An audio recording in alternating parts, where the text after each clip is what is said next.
Good morning. कैसे हैं, क्या हाल है बच्चों? सब बढ़िया ना? चलो आज हम लोग कुछ रोटेशनल मोशन से रिलेटेड बातचीत करते हैं और रोटेशनल मोशन में देखते हैं हम बात करने वाले हैं एनर्जी ऑफ पार्टिकल, हम बात करने वाले हैं एनर्जी ऑफ रिजिड बॉडी। जो रिजिड बॉडी होती है उसके हम एनर्जी के बारे में बात करते हैं कि रिजिड बॉडी में कौन कौन सी एनर्जी होती है, कैसी कैसी एनर्जी पाई जाती है। देखते हैं साहब, अगर हम बात करते हैं एनर्जी के बारे में तो हम एनर्जी ऑफ रिजिड बॉडी के बारे में बात करने जा रहे हैं कि जो रिजिड बॉडी होती है उसकी एनर्जी कैसे होती है, इसके बारे में हम चर्चा करें। होता क्या है, जो रिजिड बॉडी होती है इसमें दो तरह की एनर्जी पाई जाती है। जो रिजिड बॉडी होती है इसमें दो तरह की एनर्जी पाई जाती है। एक जो एनर्जी होती है उसकी नाम होती है काइनेटिक एनर्जी। एक जो एनर्जी होता है उसका नाम होता है काइनेटिक एनर्जी और एक जो एनर्जी होता है उसका नाम होता है पोटेंशियल एनर्जी। अब जानते हैं अगर काइनेटिक एनर्जी है तो मोशन की वजह से होगा, पोटेंशियल एनर्जी है तो विशेष कंडीशन की वजह से, विशेष कॉन्फ़िगरेशन की वजह से होगा। तो रिजिड बॉडी के अंदर दो तरह की एनर्जी होती है, एक एनर्जी का नाम होता है काइनेटिक एनर्जी और एक एनर्जी का नाम होता है पोटेंशियल एनर्जी। ये जो काइनेटिक एनर्जी होती है रिजिड बॉडी के अंदर, इसका अगर हम फर्दर डिवीजन करें तो ये तीन तरह का होगा। अगर हम काइनेटिक एनर्जी का फर्दर डिवीजन करते हैं तो ये बेटा तीन तरह का होता है। पहला जो होता है फर्स्ट, उसका नाम होता है ट्रांसलेशनल काइनेटिक एनर्जी। इसको हम के टी से डिनोट करते हैं। थोड़ा इधर लिख देता हूं। जो दूसरा होता है उसका नाम होता है रोटेशनल काइनेटिक एनर्जी। इसको हम लोग के आर से डिनोट करते हैं।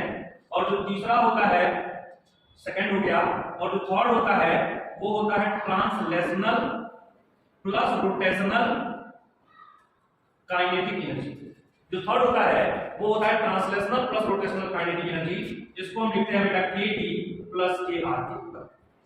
ठीक है, इसको हम ऐसे लिख देते हैं के T plus R is equal to this.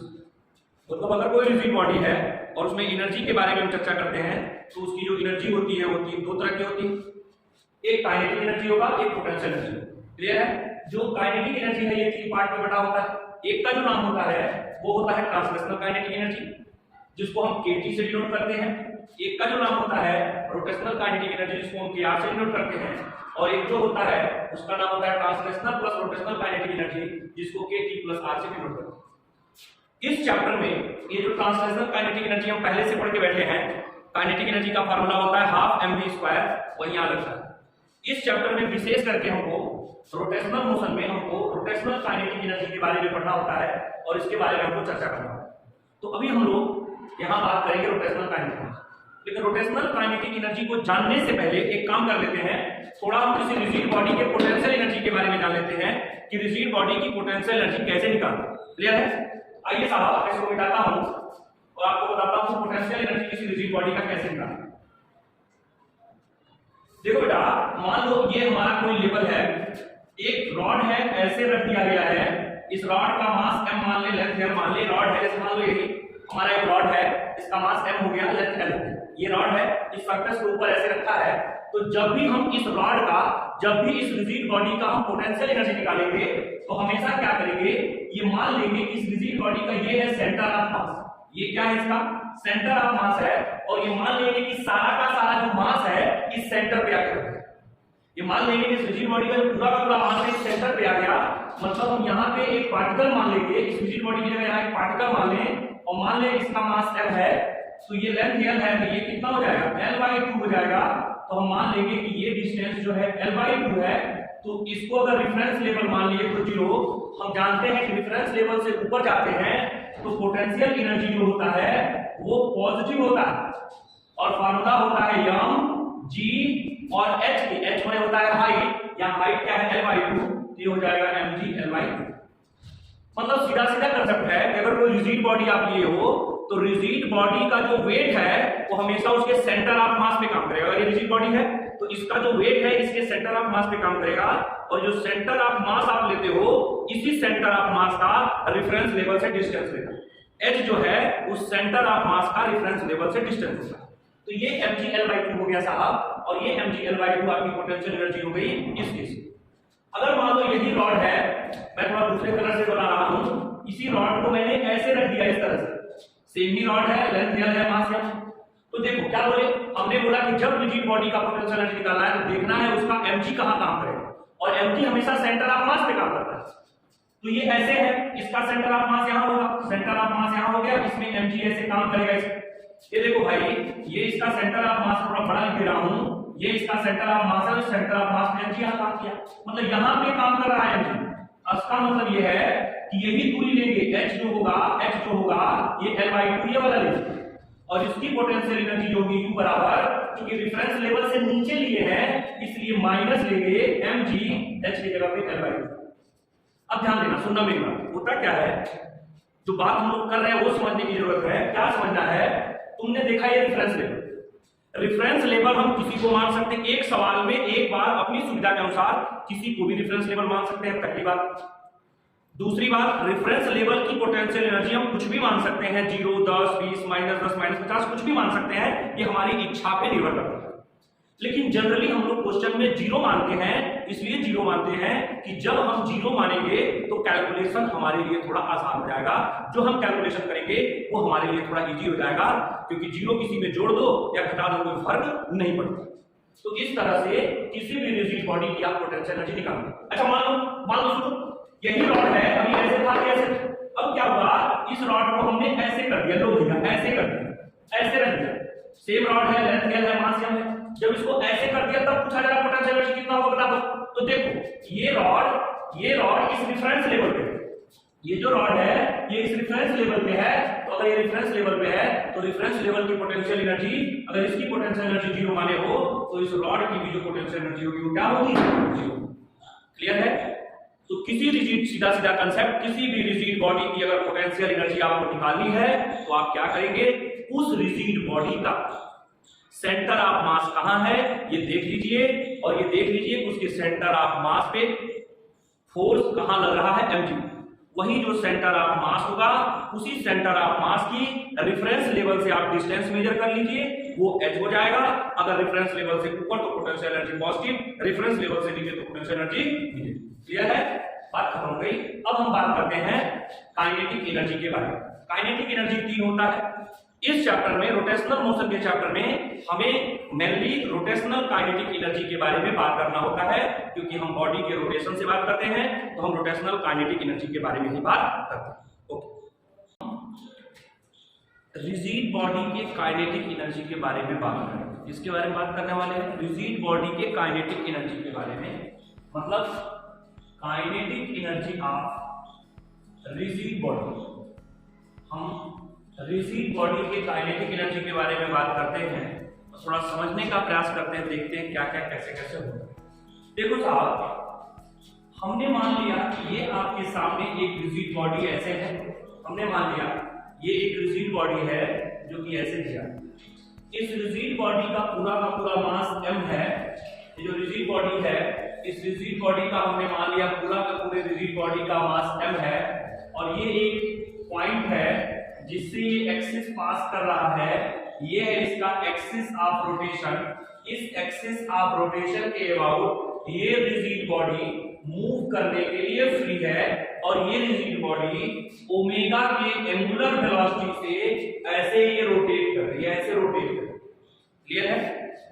ये रिजिड बॉडी ओमेगा के एंगुलर वेलोसिटी से इस एक्सिस ऑफ रोटेशन के अबाउट ऐसे रोटेट कर रही है। ये आपसे बात है, अब ध्यान से सुनिएगा, समझिएगा।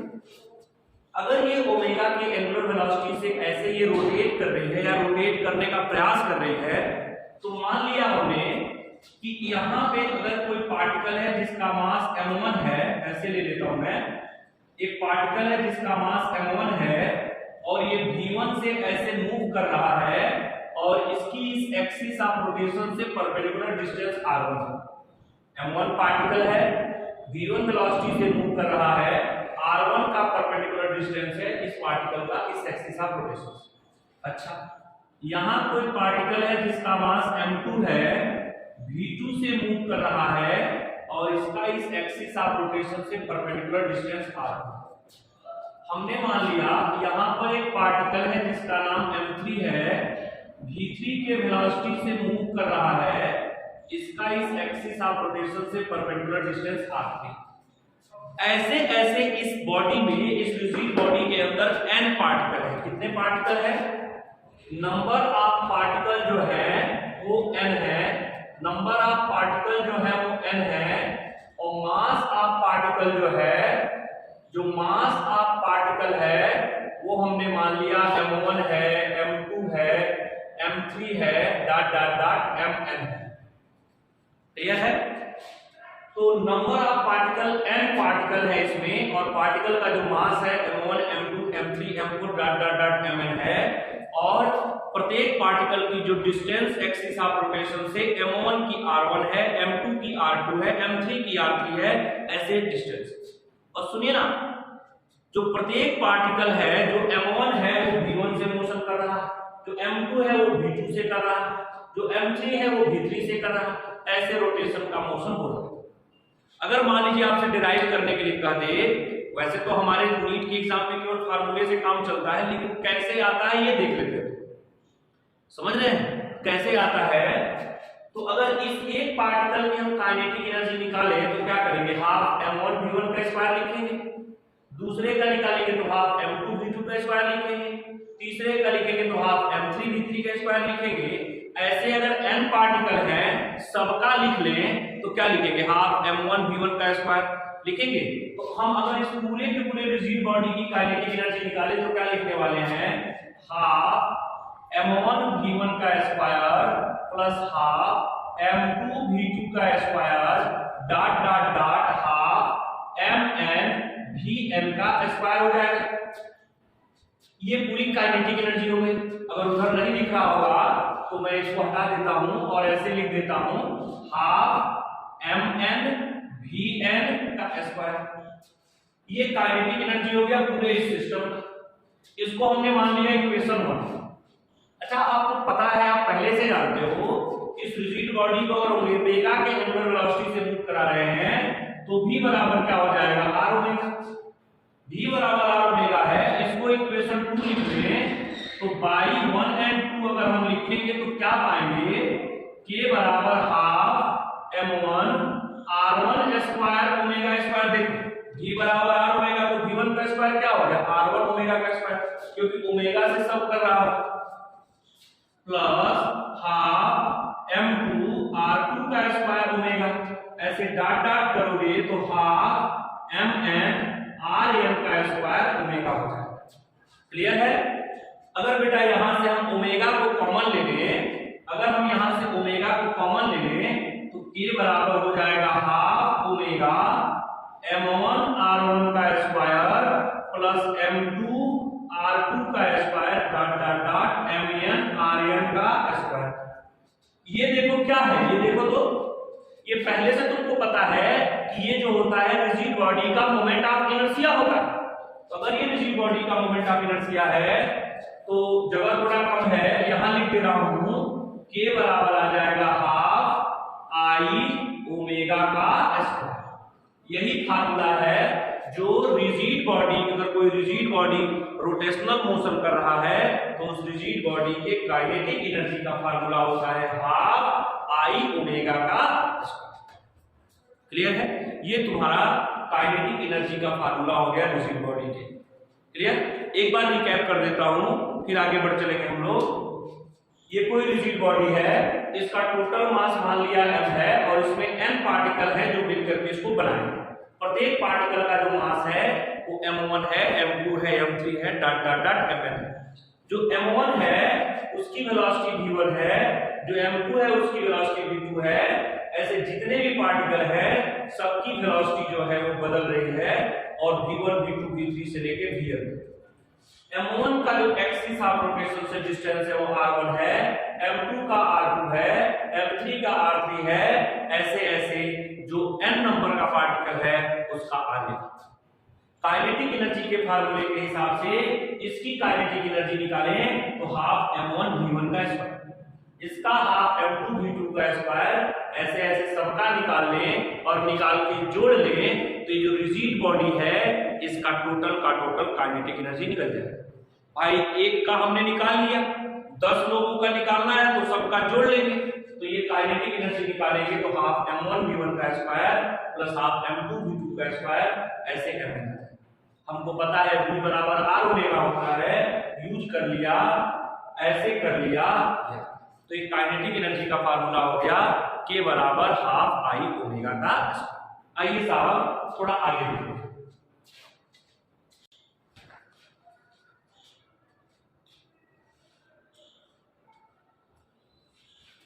थोड़ा आगे चर्चा करते हैं, इसको पहले मिटा देता हूं मैं, फिर देखते हैं हम लोग क्या होगा।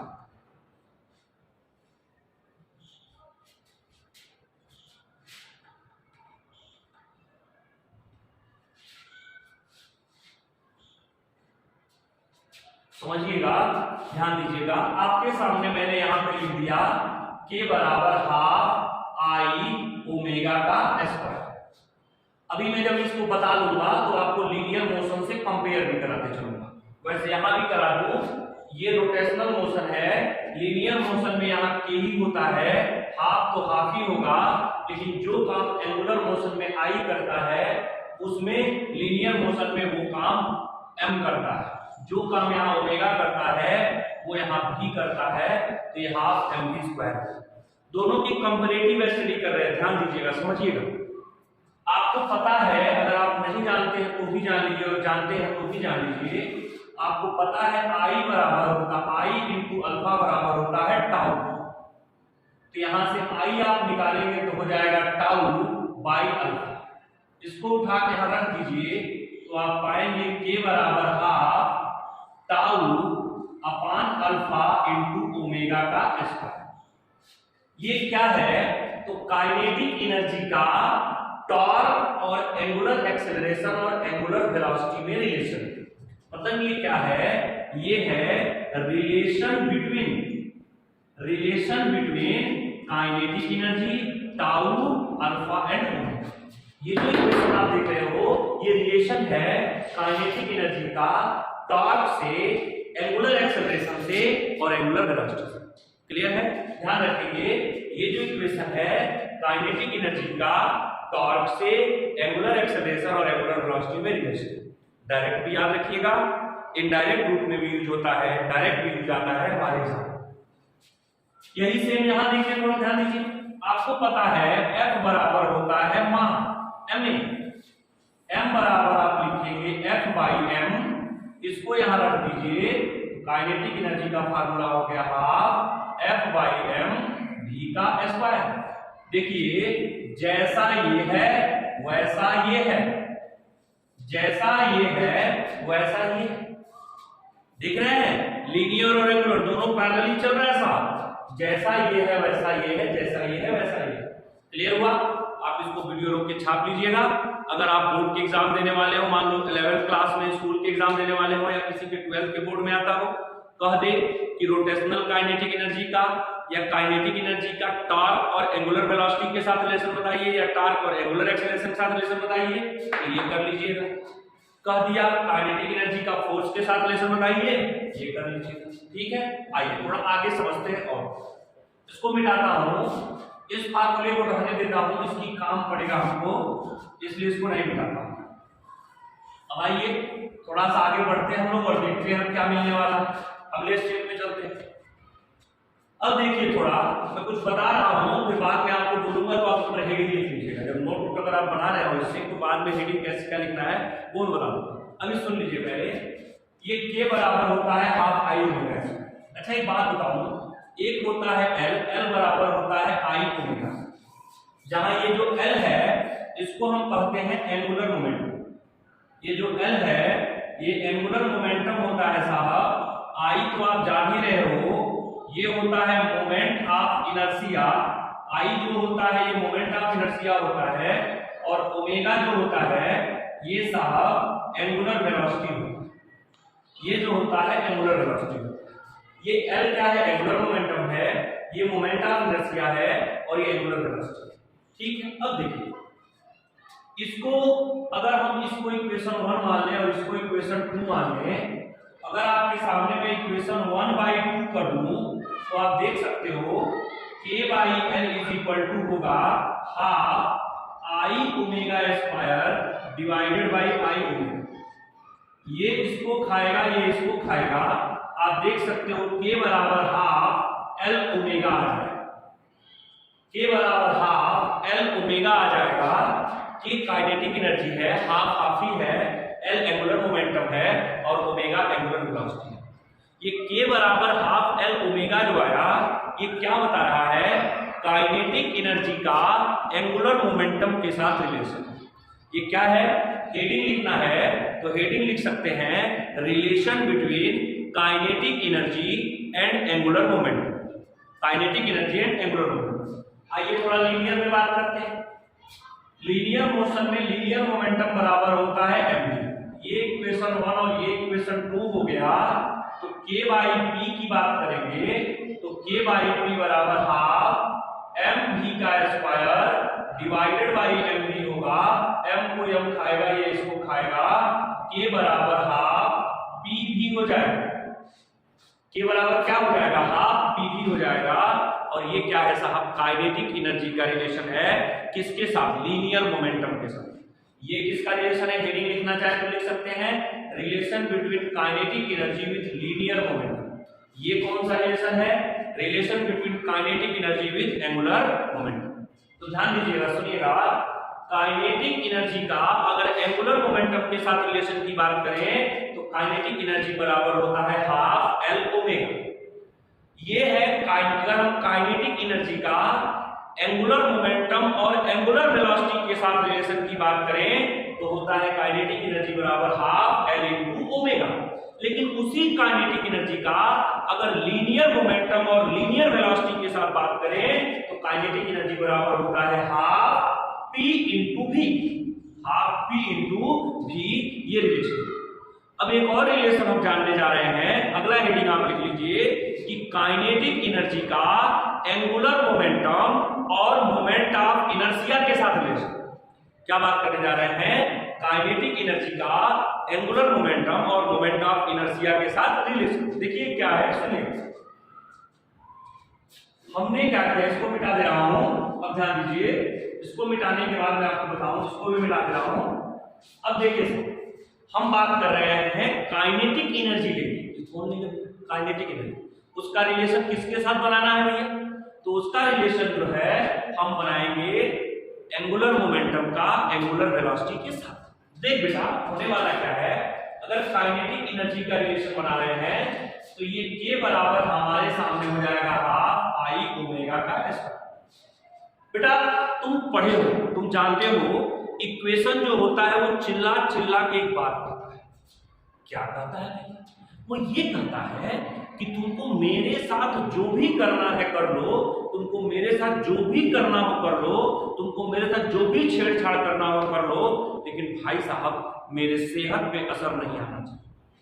जब तक मेरे सेहत पे असर नहीं आएगा तुम जो भी करोगे मुझे बर्दाश्त है, लेकिन जब मेरे सेहत पे असर पड़ेगा तो तुम्हारी बातें मैं नहीं मानूंगा। ठीक है, तो देखो हम यहाँ क्या करने वाले हैं, इस इक्वेशन के साथ कुछ छेड़छाड़ करेंगे, लेकिन ऐसा करेंगे कि इस इक्वेशन में कोई फर्क ना पड़े।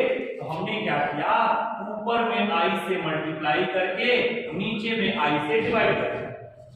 ऊपर में i से मल्टीप्लाई करके नीचे में i से डिवाइड कर दिया। बेटा जी होगा क्या, ये हो जाएगा हाफ, ये हो जाएगा i square omega square by i। थोड़ा और मेहनत करोगे तो हाफ आई ओमेगा का स्क्वायर बाई आई हो जाएगा, ये काइनेटिक एनर्जी बराबर।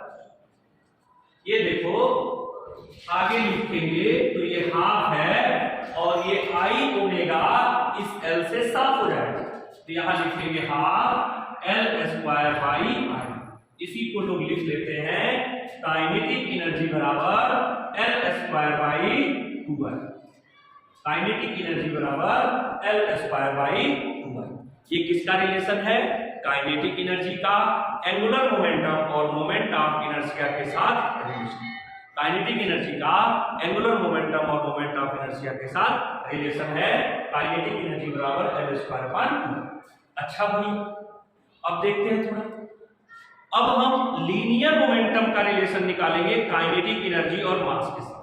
मतलब अब हम काइनेटिक एनर्जी का रिलेशन निकालेंगे लीनियर मोमेंटम और मास के साथ। वहां भी यही काम है। लीनियर मोमेंटम बराबर क्या होता है, mv होता है भैया, इक्वेशन नंबर 2 हो गया। ये देखो ऊपर वाला के बराबर होता है हाफ mv स्क्वायर, यहाँ भी वही काम करेंगे, m से मल्टीप्लाई m से divide, half m square v square by m हो जाएगा, ये हो जाएगा हाफ, ये हो जाएगा v स्क्वायर बाई m, ये हो जाएगा k बराबर हो जाएगा p स्क्वायर बाई 2m। ये तुम्हारे सवाल का जवाब है। देखो ना यहाँ क्या था, देखो L है, अब सुनो ध्यान से, ये क्या है, ये है काइनेटिक एनर्जी का लीनियर मोमेंटम और मास के साथ रिलेशन। बेटा एक बात याद रखना, जब हम काइनेटिक एनर्जी का एंगुलर मोमेंटम और मोमेंट ऑफ इनर्शिया से रिलेशन बात करेंगे तो उस केस में जो काइनेटिक एनर्जी होता है वो बराबर होता है L²/2I। लेकिन जब लीनियर मोमेंटम और मास के साथ बात करेंगे तो काइनेटिक एनर्जी बराबर होता है p²/2। काइनेटिक एनर्जी का लीनियर मोशन में फार्मूला होता है p²/2m, मोमेंटम और मास के साथ रिलेशन, और काइनेटिक एनर्जी का एंगुलर मोशन में जो फार्मूला होता है वो होता है L²/2I, और ये होता है एंगुलर मोशन। क्लियर हो गया, बात समझ में आ गया? तो ये तुम्हारे सामने काइनेटिक एनर्जी का फार्मूला हो गया। इसी फार्मूले को देखो यहाँ मिटा रहा हूं, इसी को लोग लिखते हैं, जब कई बार हम लोग लिख लेते हैं, देखो ये देखो इसका उपयोग कर रहे हैं तो इसको लिख लेते हैं L बराबर अंडर रूट में 2KI, इसको लिखते हैं, और इसको लिखते हैं K बराबर, इसको लिखते हैं P बराबर अंडर रूट में 2KM। तुमको पता है ये जो फार्मूला है बहुत ही इंपॉर्टेंट फार्मूला है। कई बार डी ब्रॉगली वेव जो पढ़ते हैं हम लोग मॉडर्न फिजिक्स के फोटो इलेक्ट्रिक इफेक्ट वाले चैप्टर में, जो डी ब्रॉगली वेव के बारे में पढ़ते हैं, इस इंपॉर्टेंट फार्मूले से कई बार सवाल आता है। जब हम मैग्नेट पढ़ते हैं, पार्टिकल के मोशन के बारे में बात करते हैं, तो वहां पर भी इससे रिलेटेड कई बार सवाल आता है। क्लियर है? जब वहां बात करेंगे तो बात होगी। क्लियर है? कोई तकलीफ नहीं है? तो ये तुम्हारे सामने काइनेटिक एनर्जी के बारे में। अब जितनी बातें हम किए हैं, एक बार लीनियर और एंगुलर दोनों को कंपेयर कर देते हैं, फिर उसको खत्म कर देते हैं।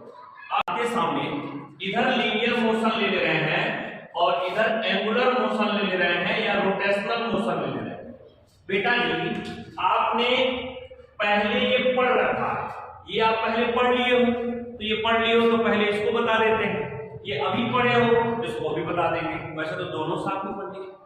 बोले यार पढ़ाई के कर रहे हो ना, बस खाली मस्ती है कि मूड में रह रहे हो आजकल, तो आप पढ़ा करो मन से। एग्जाम आ रहा है और जो 12th में जा रहे हैं उनके लिए भी जरूरी है, जो 12th में जा चुके हैं, जो नीट के एग्जाम देंगे उनके लिए भी जरूरी है, जो बोर्ड देने वाले हैं उनके लिए भी जरूरी है। अभी तो तुम लोग वैलेंटाइन वीके मना रहे हो, लेकिन चलो कोई बात नहीं, मनाओ ना लिए हो तो आगे पढ़ते हैं। तो देखो थोड़ा लीनियर और मोशन और इसमें बात करें तो बेटा इसमें क्या था, P बराबर mv था, यहाँ लेकिन L बराबर है I ओमेगा, यहाँ K बराबर था हाफ mv स्क्वायर, यहाँ तुम्हारा K बराबर है हाफ, M को बोलते हैं I और V को बोलते हैं ओमेगा का स्क्वायर। अभी बताए K बराबर हाफ, यहाँ होता है PV, यहाँ K बराबर हाफ, P के जगह पे L, V के जगह पे ओमेगा, यहाँ K बराबर होता है p²/2m, यहाँ लिख लोगे K बराबर L²/2I। अच्छा यहाँ लिखोगे P बराबर अंडर रूट में 2km, यहाँ लिखोगे L बराबर अंडर रूट में 2kI। अच्छा सुनो ना एक आखिरी बात, P बराबर half tau by alpha omega का स्क्वायर, और यहाँ होगा ये K है, K बराबर half tau by alpha omega का स्क्वायर, और यहाँ K होता है half F by A V का स्क्वायर। ये सारा का सारा लीनियर मोशन में काइनेटिक एनर्जी से रिलेटेड फार्मूला है, और ये एंगुलर मोशन में काइनेटिक एनर्जी से रिलेटेड फार्मूला है। मैंने लिख दिया, एक बार समझा दे रहा हूँ, ध्यान दो। लीनियर मोशन में होता है P बराबर mv, एंगुलर में होता है L बराबर I ओमेगा, लीनियर में होता है K बराबर हाफ mv स्क्वायर, एंगुलर में होता है K बराबर हाफ I ओमेगा स्क्वायर। क्योंकि लीनियर में मास को एंगुलर में I से डिनोट करते हैं, लीनियर की वेलोसिटी को उसमें ओमेगा से करते हैं, लीनियर के फोर्स को उसमें टॉर्क से करते हैं, बस और कुछ है नहीं। ये देखो K बराबर हाफ PV, तो यहाँ भी हाफ होगा, लीनियर में P को एंगुलर में L से डिनोट करते हैं, V के जगह पे ओमेगा, काइनेटिक एनर्जी बराबर p²/2m, तो K बराबर L²/2I, P बराबर अंडर रूट में km, तो अंडर रूट में P बराबर अंडर रूट में 2km, तो L बराबर अंडर रूट में 2kI। के बराबर हाफ टाउ अपन अल्फा इनटू ओमेगा स्क्वायर, तो के बराबर half F by A V square. ये तुम्हारा रहा पूरा का पूरा काइनेटिक एनर्जी का एक कंसेप्ट। नेक्स्ट वीडियो में हम लोग देखेंगे काइनेटिक एनर्जी के जो तीनों टाइप बताए थे उसके बारे में, आपस में इन तीनों का रिलेशन क्या है उसके बारे में फिर बातचीत कर लेंगे, तब हम लोग आगे बढ़ेंगे। और तब तक आप नेक्स्ट वीडियो में देखिए हमारे चीज़ों को, और अगर आपको वीडियो अच्छा लगता है तो उसको लाइक करिए, शेयर करिए लोगों में, और हमारे चैनल को सब्सक्राइब करिए। अगर आपको कुछ प्रॉब्लम होता है, कुछ समझ में नहीं आता है, तो आपको कोई घबराने और परेशान होने की बात नहीं है। आप कमेंट बॉक्स में जा करके कमेंट कर दें, या उसमें हेल्पलाइन नंबर दिए रहते हैं वीडियो में, तो आप उस नंबर पे कॉल करके भी आप जो आपके डाउट हैं आप पूछ सकते हैं और आप आगे कर सकते हैं। थैंक यू, जय हिंद। ऐसे ही अपना प्यार बनाए रहें और हमारे चैनल को देखते रहें, चैनल को ज़्यादा से ज़्यादा प्यार दें। मिलते हैं नेक्स्ट वीडियो में, बाय बाय।